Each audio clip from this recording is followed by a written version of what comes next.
Modern Standard Chinese did not exist 100 years ago, yet it now serves as the native language of a few hundred million people. It also regularly ranks in the top 5 most learned languages in the world.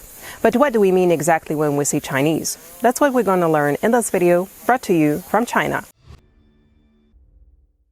Today, Chinese typically means the speech of the Han Chinese, who make up over 90% of China's population. China is also home to many ethnic minorities who speak entirely different languages. Importantly, among the Han, spoken Chinese is a linguistic umbrella. About 60 to 75% of Han Chinese do speak Mandarin, the most widely spoken variety, which itself contains substantial regional variations. But other Han Chinese speak other forms, which are often mutually unintelligible with Mandarin. So referring to the Chinese language implies a uniformity that does not reflect linguistic reality. But despite their diversity, all Han Chinese languages are believed to descend from one common ancestor, Old Chinese. Old Chinese is believed to have been spoken under the Tang Dynasty, which is the first archaeologically attested Chinese state. This Bronze Age civilization emerged from Neolithic cultures established along the Yellow River. It was built on agricultural surpluses, which, over time, enabled stratified societies with labor division and a ritual proto-bureaucracy that produced China's earliest writing system, Oracle Bone Script. In the mid-2nd millennium BC, the Chinese script was already mature in structure, but was mostly restricted to ancestral worship rather than practical governance. Though early inscriptions are believed to reflect Old Chinese, that stage of the language remains unclear due to the non-phonetic nature of Chinese characters and the lack of rhyme dictionaries hinting to its phonology. But after 500 years of rule, the Shang collapsed in the 11th century BC amid climate aridification, crop failure, population decline, and civil unrest. That's when the Zhou, once Shang vassals, seized power. The Zhou dynasty marked a pivotal shift by introducing the mandate of heaven, a political theology that, unlike the Shang belief in inherited divine ancestry, defined power legitimacy as moral, transferable, and revocable by heaven. This concept of power legitimation would become a cornerstone of Imperial China for over 2 millennia. Under the Zhou, Old Chinese continued to evolve and spread, with more elaborate texts found on artifacts, while poetry started to flourish. Over time, the court also promoted Yayan, or refined speech, a dialect of Old Chinese from the Central Plains, as the standard language to be used among the elite, even as regional vernaculars persisted among the broader population. The dynasty enjoyed relative prosperity for over 2 centuries, but by 771 BC, it began losing control over its vassals. The kinship-based system, which granted land in exchange for loyalty, gradually backfired as regional lords made their fiefs hereditary. Weakened, the king could not resist attacks from non-Sinitic tribes in the west and was forced to flee east. Though the Zhou survived, their authority waned, and China eventually splintered into rival states, each with its own court, army, and dialect. This era of fragmentation is known as the Spring and Autumn period, and it saw the rise of Confucianism. In this era of chaos, Confucius called for a moral revival based on ritual, filial piety, and virtue, hoping to restore harmony through hierarchical yet meritocratic rule, modeled on an idealized early Zhou order. Though he served in several courts, his vision was never realized in his lifetime. Actually, things only got worse. By the subsequent Warring States period, the Zhou king had become a powerless figurehead, invoked only for symbolic legitimacy. Warfare escalated as 7 major states competed for dominance. But at the same time, a revolution was unfolding. Iron tools and weapons boosted farming and military strength, fueling urban growth. Expanding cities became hubs of administration and control, enabling more effective taxation and mass mobilization for war. It is in this context that legalism emerged, The school of thought rejected Confucian moralism in favor of discipline, centralized control, and rule by clear laws and punishments to strengthen an authoritarian state. During these chaotic centuries, language likely evolved as well, with indirect evidence pointing to growing regional differences in pronunciation, grammar, and usage. But despite conflict and language diversion, did anything allow for a semblance of unity at this stage of China's history? Well, interestingly, yes. All warring states were undergoing similar processes of state formation. A standardized written language was naturally needed, and elites increasingly used a formal written style based on the Zhou for diplomacy, law, and philosophy. This precursor to classical Chinese gained authority through its ties to antiquity and legitimate rule, though regional variations persisted.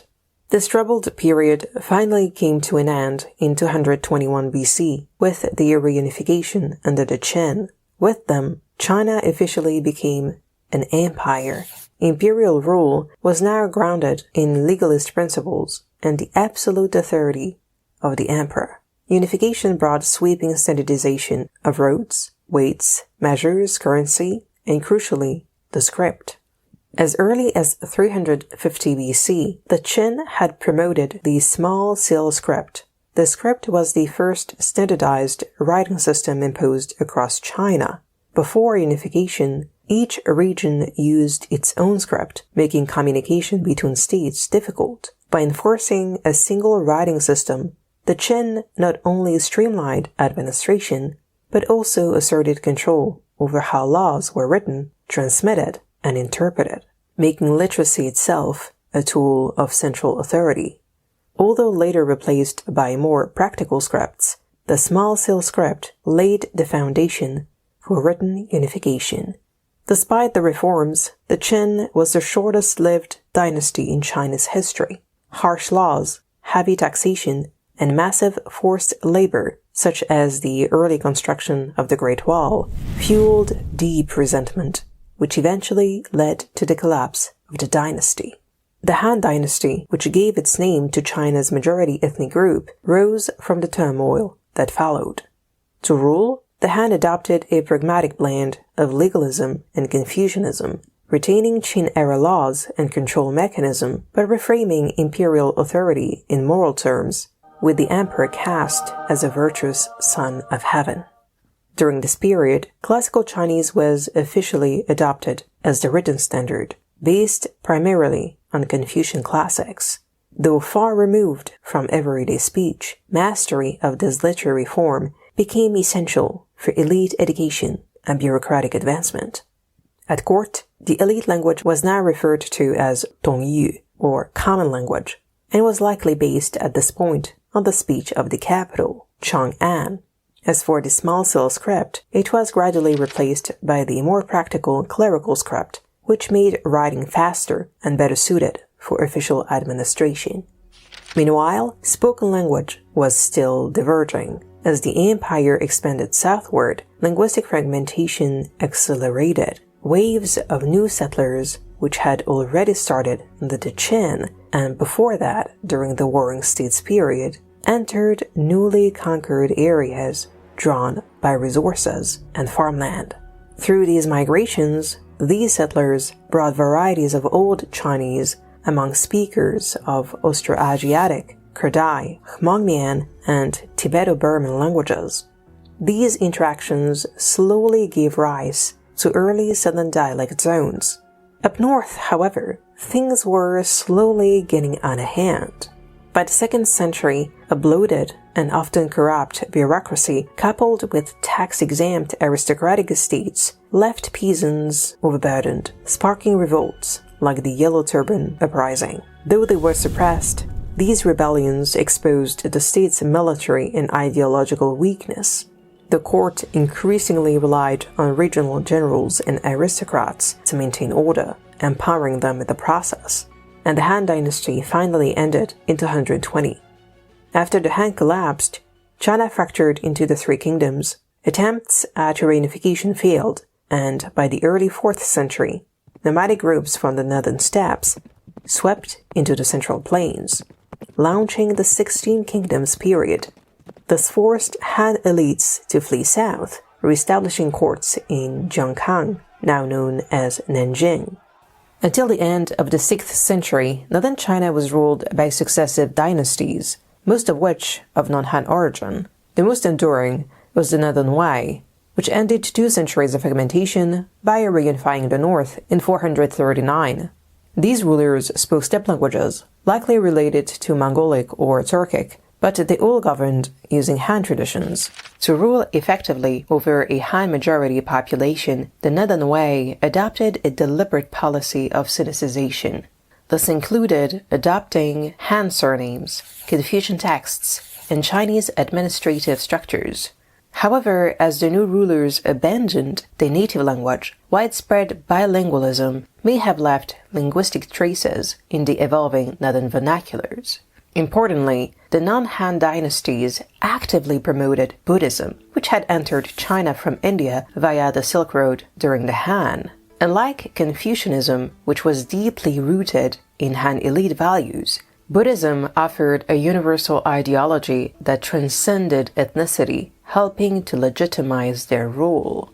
And this move also impacted language. Since entering China, Buddhism had experienced a rapid spread, which led to a surge in monasteries and translation activity, especially from Sanskrit. These translations introduced not only new vocabulary and syntax, but likely influenced phonology as well. The language had now entered a new phase, often referred to as Middle Chinese. Unlike Old Chinese, linguists believe that Middle Chinese had begun to exhibit a full tonal system. While these tones likely evolved from the weakening of some final consonants, evidence from early Buddhist transcriptions suggests Sanskrit may have shaped how these changes were interpreted and systematized. In the south, changes were also significant. When Han elites fled to Jiangkang, they encountered Han-era dialects already evolving in isolation from earlier migrations, but also local, non-Sinitic languages, especially in regions like the Zhejiang Hills, which had only been loosely integrated into the Han Empire. In mountainous, remote areas such as Fujian, limited contact with the north accelerated linguistic divergence, and it is believed that for this reason, these regions preserved Old Chinese features longer than the north. But amid the spoken diversity, one element remained constant everywhere: the written language.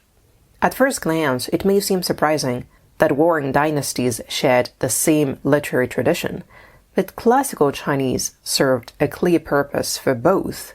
It ensured elite continuity and legitimized state authority. In the north, from a more pragmatic viewpoint, absorbing and adopting the Han-era bureaucracy immediately allowed the new rulers to rely on functioning tools to extract taxes, organize land, and control populations. In the south, elites positioned themselves as heirs to Han civilization, and preserving classical Chinese became a cultural statement and an act of resistance. These centuries of disunion fractured China politically, socially, and linguistically, but it also laid the foundation for its modern diversity. Northern and southern speech varieties diverged irreversibly, while classical Chinese grew increasingly detached from everyday language, a phenomenon often referred to as diglossia. Yet, it was this very written language and its script that held China together. But interestingly, classical Chinese wouldn't remain the only written form for very long. After centuries of political fragmentation, the Sui dynasty managed to reunify China through a series of military campaigns. Though the ruling house originated in the north, the Sui claimed direct descent from the Han Dynasty and sought to integrate north and south in every respect.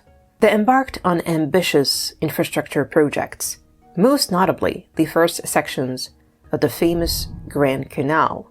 This massive man-made waterway linked the northern capitals to the agricultural heartlands of the Yangtze Basin. For centuries to come, it would serve as China's economic lifeline, enabling the logistical integration of the empire militarily, administratively, and economically. The Sui dynasty also introduced major standardization reforms, notably in the economy and in agriculture, in the hope to consolidate control over the fractured land. But most importantly, language was a target of reform too. The Sui court was based in Chang'an, and it is likely that the dialect of the surrounding region gradually became associated with bureaucratic prestige, especially as the state centralized power. However, after centuries of disunion, northern and southern elites had developed divergent pronunciations of classical Chinese. This posed practical problems for governance, poetry, Buddhist recitation, and elite communication. To unify the educated classes, the Sui supported efforts to standardize literary pronunciation. A major step in that direction was the adoption of the Cjbeards. The rhyme dictionary was not tied to any single spoken dialect, but rather blended northern and southern features into an artificial prestige pronunciation for reading classical Chinese aloud. Though it didn't reflect natural speech, it became a key reference for the educated elite and later proved central to the reconstruction of Middle Chinese. As for ideology, the Sui also sponsored Buddhism as a key unification strategy for the same pragmatic reasons as the predecessors, but also because Buddhism had grown into a major economic power. By the 6th century, monasteries had become major economic centers, controlling land, labor, grain stores, and wealth across China. By promoting Buddhism, the Sui effectively brought these resources into the service of the state. Monks and temples became administrative assets, supporting governance in practical ways while reinforcing the state's ideological message. Slowly but surely, Buddhist monasteries were growing into a major social force, and this force would soon play a key role in the linguistic evolution of China. Despite their reunification efforts, the Sui dynasty collapsed in 618, brought down by costly wars in Korea, widespread revolts, forced labor, and heavy taxation. They were succeeded by the Tang, later celebrated as the Golden Age of Chinese civilization.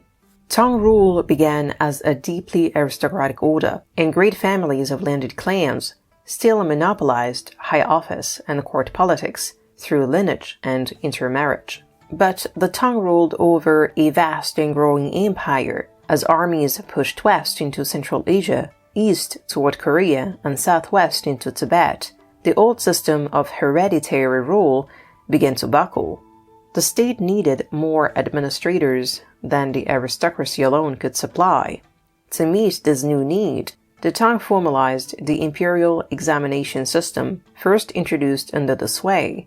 These exams tested a candidate's command of classical Chinese and the Confucian canon, and it was slowly opened to people from the gentry without aristocratic titles. This move marked the growing dominance of the scholar official class. Education, not just noble birth, became a path to power. In practice, aristocratic families still held sway, but a new model of merit-based governance was taking shape. It is true that merchants and artisans remained excluded, in line with Confucian ideals that saw them as socially inferior because they were unproductive. But the groundwork had been laid, and from then on, meritocracy would only grow. Now, this also posed practical difficulties. Since examinees came from across the empire, each speaking a different dialect, the state needed a shared phonological standard for reciting classical Chinese. The Tang court thus promoted and expanded the Cjbeards, that famous rhyme dictionary compiled in the late Sui.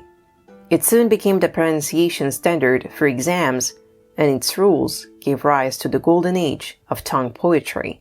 But what was happening to vernacular speech? Well, surprisingly, it was gaining cultural prestige, not through politics, but through economics. Under the Tang, trade along the Silk Road reached new heights. supported by expanded control over Central Asia. But even more transformative was the completion of the Grain Canal. For the first time, grain, goods, and people could move efficiently between north and south, lowering transportation costs and enabling widespread language contact. At the same time, China's economy developed more complex regional dynamics. Agriculture remained central, but commercial activity flourished, especially maritime trade. Southeastern ports attracted Arab and Persian merchants, linking China to the Indian Ocean trade. Southern cities became major centers of commerce, industry, population mixing, and state monopolies. This economic transformation empowered a new social class, the merchants. Rising urban wealth created leisure and disposable income, fueling demand for entertainment. Professional storytellers and performers emerged, and in these commercial cities, local speech gained cultural prestige. And naturally, vernacular forms began to appear in street performances, song lyrics, and new literary genres. Interestingly, religious centers reflected this shift as well. The Tang heavily patronized Buddhism, funding temples, translation bureaus, and missions. It is within this context that Bianwen emerged. These were vernacular Buddhist stories performed aloud with illustrated scrolls, but unlike elite literature, Bianwen was composed by storytellers and monks in accessible, though still very stylized language, aimed at common audiences. And you see, technology also helped vernacular speech gain prominence. Woodblock printing, which likely emerged in the early 7th century, expanded access to written texts such as Buddhist sutras, but at the same time, the Tang state tightly controlled printing and did not commercialize the technology. As a result, vernacular writing remained limited to religious and local use. But all things come to an end, and ultimately, this prosperity unraveled. Since the Tang expanded into distant frontiers, they needed to appoint regional military governors to maintain security. These commanders initially stabilized overreach, but evolved into a structural threat. After the Anlushan rebellion led by one such warlord, the Tang granted them extraordinary autonomy in exchange for loyalty, a strategy that soon backfired. Over time, they became de facto rulers, taxing and governing independently. As the state lost control over finance and security, the empire fragmented and collapsed in 907. Ironically, Tang unification did not homogenize language, it accelerated divergence. In a way, the Tang era formalized diglossia as a stable feature of Chinese civilization. The high language of court and exams coexisted with the growing prestige of vernacular speech, and this shift was only just beginning. After the decades of rebellion and fragmentation of the period known as the 5 dynasties and 10 kingdoms, the Song restored order to most of China, excluding territories in the north.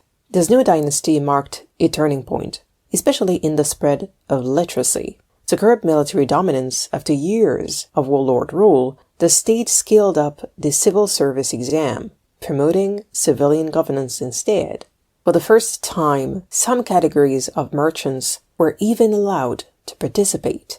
By the 11th century, tens of thousands sat for the exams annually. To standardize this growing bureaucracy, the state commissioned a new rhyme dictionary. Building on the earlier Cjbeards, it became the most comprehensive phonological reference for Middle Chinese and remains essential today to historical reconstruction. But beyond bureaucratic growth, the Song's true legacy lies in the commercial boom they brought about and the literacy revolution it unleashed. Facing military threats and territorial losses in the north, the Song accelerated a shift toward a cash economy. Unlike earlier dynasties, the Song could no longer grant land to soldiers and instead encouraged market liberalization to support tax revenue and logistics. In 965, the government abolished the Fangshi, a system of walled market wards with curfews, and allowed commerce to flourish around the clock. Monopolies in salt, iron, and textiles were loosened or removed, fueling private enterprise and regional specialization. And for the first time in the history of mankind, paper money was introduced.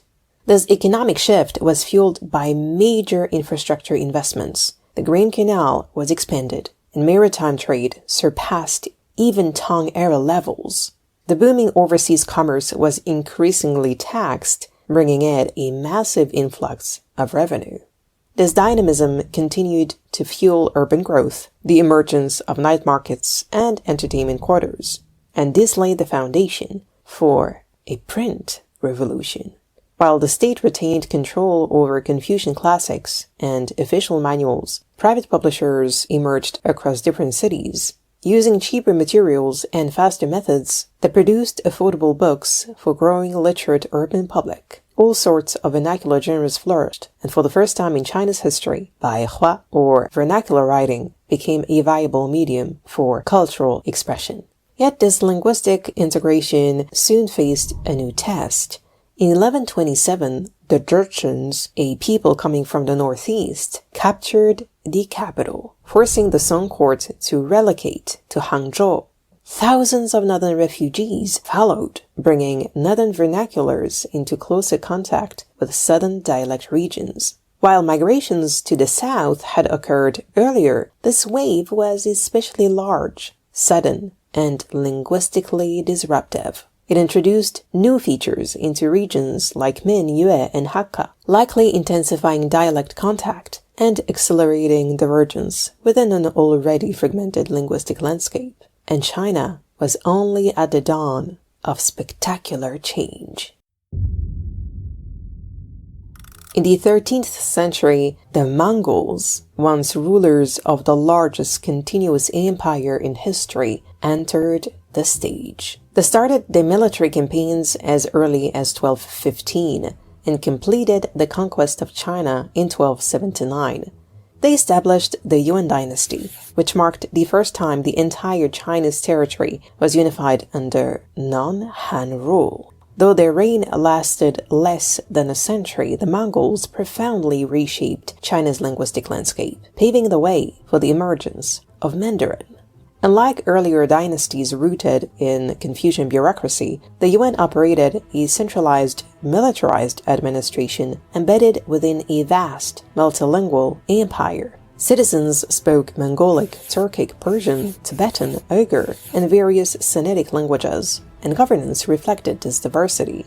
Kublai Khan, Genghis Khan's grandson and the dynasty's founder, established the capital at Dadu, or modern Beijing, which was strategically located near cavalry bases and within China's traditional defensive perimeter. He also extended the Grand Canal to the capital, reaching its most northern point since the inception of the project under the sway. Naturally, by making Beijing the empire's administrative center, the Yuan also elevated the local Hebei dialect into a prestige spoken register. Over time, this dialect blended with other northern vernaculars, forming a coinage used by officials, merchants, and soldiers.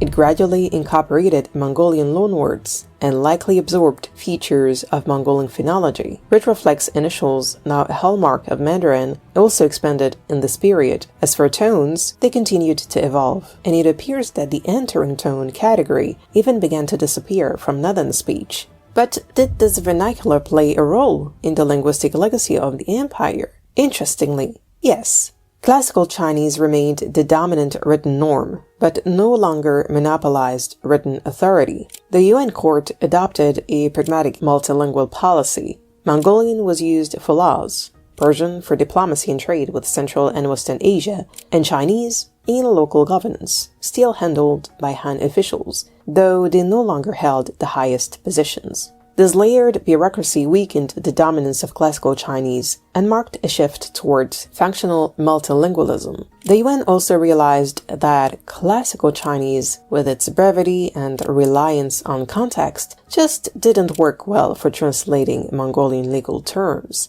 So to keep things clear and accurate, a new writing style began to take shape based on the everyday speech of the Central Plains. It was more direct, less flowery, and much better suited for translation. This was actually revolutionary. For the first time, spoken Chinese entered legal and administrative domains. As for pronunciation, the Yuan also standardized it by commissioning the rhymes of the Central Plains. Rhyme dictionaries, of course, were nothing new, but this one was very special. Though there is no clear boundary between Middle Chinese and Mandarin, this work is seen as a key milestone in Mandarin's history, as it displays many of Mandarin's defining features, such as the loss of final consonants and the typical four-tone system. By capturing the living vernacular of the Central Plains, this dictionary clearly broke with earlier Han traditions. This was already bold, but the Mongols even went beyond by attempting to replace the Chinese script itself. In 1269, Kublai Khan commissioned his Tibetan preceptor to design a universal script for Mongolian, Chinese, and Tibetan in order to unify communication. The resulting Phags Pa Script was largely based on the Tibetan script. However, it never gained traction among the Han literati, who continued using Chinese characters as a form of resistance to what they saw as an alien culture, threatening the legacy of the Han. The Mongols, for their part, continued using their own script. Ironically, although it never became popular, the Phags Pa Script has been invaluable in reconstructing the phonology of that stage of the Chinese language. Importantly, the Yuan did not promote this vernacular shift only in governance, it was also extended to popular culture. As we have seen, vernacular literature already existed under different forms long before the Mongols arrived. However, under the Yuan, vernacular literature gained institutional support for the first time. The most notable example was zazhu, a form of dramatic performance that would evolve into Chinese opera. Ironically, many Han elites ended up joining the vernacular movement under the Yuan. Why? Well, Confucian scholars were largely sidelined, as the Mongols remained suspicious of their loyalty. With the examination system mostly suspended throughout the Yuan reign, these literati turned to vernacular literature as alternative outlets and sources of employment. Now, why did the Yuan court allow this? This may have been a pragmatic strategy. Supporting vernacular culture provided social release valves. Discontent could be aired through fiction and allegory rather than rebellion. At the same time, theater became commercialized, troops were licensed and taxed, turning entertainment into a source of state revenue.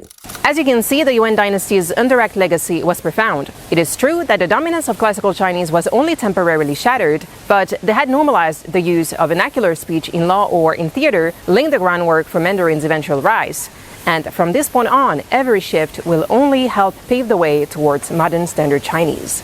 As the Yuan collapsed under economic crisis, rampant inflation, and rebellion, a former peasant rebel leader seized power and founded the Ming Dynasty in 1368. The Ming were restoring Han rule after nearly a century of Mongol domination. So naturally, they positioned themselves as the guardians of Chinese civilization and moved quickly to reassert cultural and linguistic control over the fragmented empire. One of the dynasty's first major acts was to restore the Imperial Examination. The message was clear. Mastery of classical Chinese was the key to elite status and government service. A new rhyme dictionary was also commissioned to regulate pronunciation. So far, we can say same old, same old. That is true, but something new was looming on the horizon. To break from Mongol rule, the Ming set their capital in Nanjing, which had served as the rebel stronghold. With its mountains and its location close to the Yangtze Delta, it also provided natural defenses and easy access to the economic heartland. Its dialect, seen as refined and less influenced by Mongol speech, soon became the basis of the new administrative lingua franca, known as Guanhua, or the language of officials. As you may remember, though located in the south, Nanjing's speech was a form of Northern Chinese, shaped by Northern refugees after the conquest of 1127. This made it a Northern Chinese enclave within a mainly Wu-speaking region, which was ideal for bridging north and south without creating discontent. Of course, like all previous court tongues, Guanhua wasn't anyone's native language, but a practical one officials had to learn to bypass communication barriers across China's many dialects. Yet, despite the many advantages offered by Nanjing, in 1421, the emperor moved the capital to Beijing to better manage frontier defense. We would assume that this shift elevated the vernacular of the new capital to the status of lingua franca, but that was not the case. Nanjing remained a major cultural center, and its pronunciation stayed a prestigious standard and key reference point for Guanhua for centuries. Foreigners arriving in China during the 16th century often encountered this variety first. When the Portuguese arrived as part of their maritime exploration and trade expansion, they adopted the term into Portuguese as lingua mandarin. Jesuit missionaries accompanying these expeditions played a crucial role in introducing this emerging standard to Europe by producing dictionaries and grammars for foreigners. Among them, Matteo Ricci became especially notable for spreading the term Mandarin to Europe, specifically referring to the speech of imperial bureaucrats. Over time, Mandarin became the Western name for the language that would eventually develop into China's official tongue. As for Baihua, during the Ming Dynasty, it exploded in popularity due to several key factors. Major advances in technology, such as cheaper paper and ink, multicolor printing, and improved movable type, dramatically lowered production costs, making books more affordable and widely available. Rising urban literacy created strong demand for accessible fiction, drama, erotica, and practical manuals on farming, medicine, or divination. By the late Ming, vernacular titles outnumbered classical works in sheer volume. Yet, despite this cultural transformation, the state made no effort to incorporate Baihua into official domains. The examination system remained fully classical, and vernacular writing was excluded from law, education, and administration. But the years of this unresolved diglossia were now being counted. The Ming Dynasty fell in the mid-1600s due to rebellion, famine, economic crisis, and administrative collapse. But the central government weakened and local officials operating independently, the Manchus, with their remarkably effective military system, took advantage and ultimately conquered China. In 1644, they founded the Qin and kept Beijing as their capital. Beijing quickly became the political heart of the empire, home to the court, administration, and military. The Manchu rulers settled there and adopted the local Beijing dialect, which naturally became the language base for Guanhua. But for much of the Qin period, the Nanjing dialect still held prestige. That began to change in the 19th century, specifically after the Taiping Rebellion. Against the backdrop of severe economic strain and social unrest, this massive uprising, which was led by a Christian-inspired movement, took over much of southern China and even made Nanjing its capital. When the Qin crushed the rebellion, Nanjing's status was naturally damaged, and the court increasingly emphasized Beijing as the sole political and cultural center, boosting the Beijing dialect's influence. The Qin government also tried to standardize Guanhua through academies for correct pronunciation. But these efforts met resistance, especially in southern provinces, where people clung to their local dialects and resented northern cultural dominance. So in reality, Guanhua was a mix of different prestige dialects, and even educated southerners often spoke with strong accents. At the same time, Western missionaries and diplomats introduced modern linguistic ideas into China. People like Thomas Wade developed romanization systems based on Beijing pronunciation, which helped spread its prestige. By the late 1800s, Beijing speech was becoming more institutionalized, especially in places like the Tongwen, a school founded in 1862 to teach Western languages and science using Mandarin. But these linguistic reforms unfolded amid a backdrop of severe political and economic pressure. The Opium Wars, fought between China and the UK, led to China's defeat and the imposition of the so-called unequal treaties. These agreements forced China to open its ports and accept foreign control in many areas, integrating the country into the global capitalist economy on humiliating terms. Coastal cities like Shanghai, Guangzhou, and Xiamen were transformed into treaty port enclaves, where foreign banks, railways, and steamships brought capitalist infrastructure that reshaped local production and consumption. But this modernization was uneven. The interior lands remained dominated by landlordism and subsistence farming.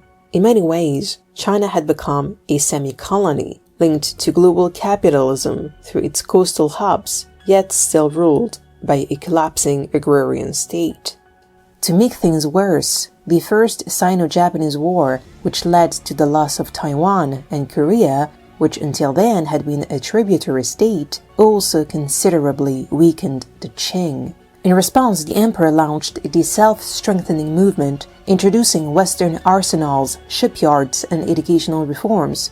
Among these was the attempt to standardize a national spoken language. Inspired by Japan's 1902 reforms to create a national language, Qing officials adopted a similar idea and even borrowed the term Kokugo, or national language, into Chinese as Guoyu. In 1909, the Ministry of Education introduced the national language education. From then on, the word Guoyu was used to refer to a standardized, spoken form of Imperial Mandarin. This marked the first time the Qing state officially promoted a national language for general use. In practice, however, this would never be implemented. Overall, the reforms were too limited to inspire real commitment from officials, and public trust in the dynasty quickly faded. By the early 20th century, even moderate elites and military officers began to abandon the Qing. Revolutionary concepts, inspired by Japanese modernization and Western liberal ideas, circulated widely. In this climate, Sun Yat-sen founded the Kuomintang, China's first nationalist party, with the explicit goal of building a constitutional republic and bring China into the modern age. In 1911, a local military mutiny triggered a cascade of uprisings. Within months, the Qing emperor abdicated. Imperial rule had ended, and with it, centuries of dynastic authority. But the question of national unity was far from resolved. In 1912, the Republic of China was born. The Kuomintang quickly rose to dominate politics, first under Sun Yat-sen, then under Chiang Kai-shek. Chiang Kai-shek promoted national unification, capitalist development, and centralized authority, often modeled on Western or Japanese state structures. But a fundamental challenge remained. How could a fragmented, multi-ethnic and multilingual country forge a modern national identity? The answer would begin with language. To forge a modern nation-state that could train engineers, technicians, lawyers, doctors, a spoken lingua franca was essential. Many of the reformers had studied in Japan and were convinced that the concept of kokugo, or national language, which had also inspired the Qing, greatly contributed to making Japan East Asia's leader in just a few decades. The model of the newly founded republic was clear: one nation, one language. But the question remained, which language? Mandarin had the most speakers of any Chinese variety, making it a natural choice. But Mandarin itself was not standardized. It varied significantly across regions. In 1913, the new government convened the Commission on the Unification of Pronunciation in Beijing, bringing delegates from across China and even from overseas.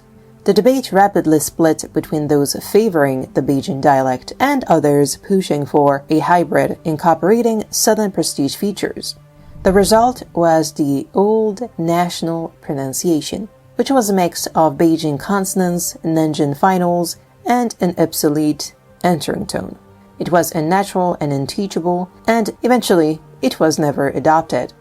While spoken standardization had stalled, written reform moved quite rapidly. In the 1910s, a new generation of intellectuals began rejecting the abstract language of classical Chinese in favor of Baihua, the vernacular. The demands intensified after the May 4th movement in 1919, which was a wave of student protests sparked by outrage over the Treaty of Versailles, which handed German concessions in China to Japan. Reformers argued that meaningful political change required a language the public could actually understand. In 1920, under mounting pressure, the Ministry of Education mandated that school textbooks be written in Baihua. This move allowed the government to appear responsive and modernizing, without directly challenging the political order or redistributing power. Publishers adapted quickly, and for the first time, newspapers, novels, and educational materials began appearing in written colloquial Mandarin, loosely based on Beijing speech. But despite the will to modernize as a united republic, history had other plans. Soon enough, China collapsed into chaos and language reforms took the back seat. The new republic lacked a national army or a modern bureaucracy. Instead, military governors and local commanders seized power regionally, establishing their own armies and collecting their own taxes, which was very similar to what had happened over the centuries. These warlords ruled over provinces like private kingdoms, and soon enough, China fragmented into dozens of competing militarized zones. In mid-1926, the Kuomintang launched the Northern Expedition. Thanks to this massive military campaign, the nationalists managed to reunify China and defeated regional warlords. As the Kuomintang reasserted central authority, it also sought a coherent national identity.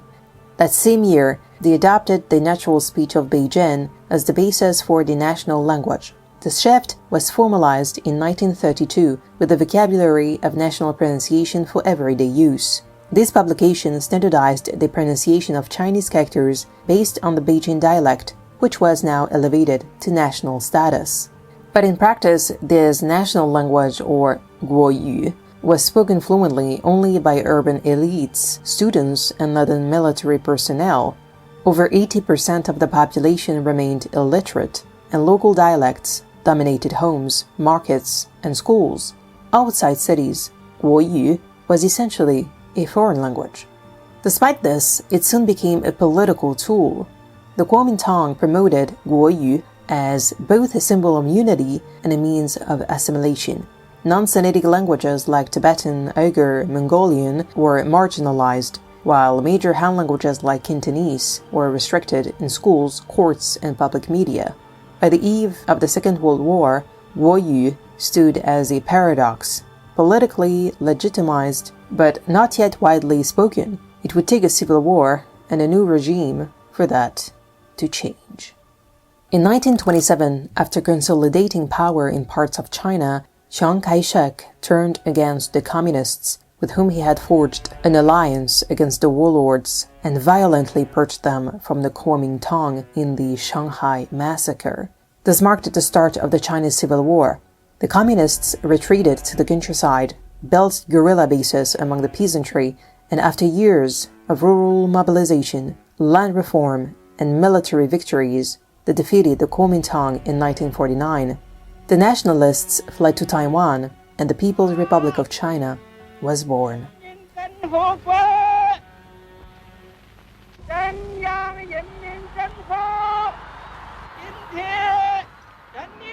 China was now politically unified, but linguistically it remained deeply fragmented. Fewer than 7% of the Chinese population could speak Guoyu fluently. Language planning began immediately. In 1955, the Ministry of Education and the Chinese Academy of Sciences convened two major conferences. The task was to define a new national language, simplify the script, and create a phonetic system, which will later be known as Pinyin. Rapidly, a consensus was reached. The new language would be called Putonghua, or the common speech. But despite the new name, Putonghua closely resembled the early Guoyu standard. In 1956, Putonghua was officially defined as the pronunciation of Beijing, the vocabulary of the northern dialects, and the grammar of vernacular literature. What did change, however, was the party's stance on dialects. In the early days, the CCP had adopted a pluralistic model, encouraging Putonghua, but allowing dialects to coexist. After all, the idea was that everyone may speak it, but everyone doesn't have to. But over time, this approach somehow changed. In reality, this flexibility was especially true for non-Han minorities. The 1954 Constitution guaranteed the right to use and develop local languages and scripts. Minority groups were categorized as Minzi, a term implying both ethnic and national status. But the Han population was treated differently. Han speech varieties were reclassified as Fangyan, literally meaning language of the place, but sometimes translated as topolects or dialects of a single Chinese language. This was a political decision, not a linguistic one. Many so-called dialects were as mutually unintelligible as Mandarin and minority languages. But calling them separate languages would have fractured the ideological foundation of a unified Han nation. So they were rebranded as local accents of the same tongue. As we can read in the 1955 edition of the People's Daily, to spread Putonghua does not mean to wipe out dialects artificially, but to reduce the scope of dialect use progressively. This is in line with the objective laws of social progress. The message was clear. Putonghua was the future. After 1949, mass education became the primary vehicle for the spread of Putonghua. The Communist Party expanded access to primary schools across rural China, making Putonghua mandatory. By the 1980s, nearly all textbooks were written exclusively in Baihua. The state also largely relied on modern technologies, especially television and radio. Dialect programming was quickly withdrawn. Monitoring agencies were also created to regulate media, and in 1994, the Putonghua proficiency test became mandatory for teachers, broadcasters, and performers. At the same time, rural-urban migration accelerated. With the reforms of the late 1970s and the dismantling of the commune system, millions of villagers moved to cities seeking work. Urban centers, especially those in the northeast, the Yangtze Delta, and the coastal provinces, became linguistic melting pots where Putonghua was often the only common language between migrants from distant dialect zones.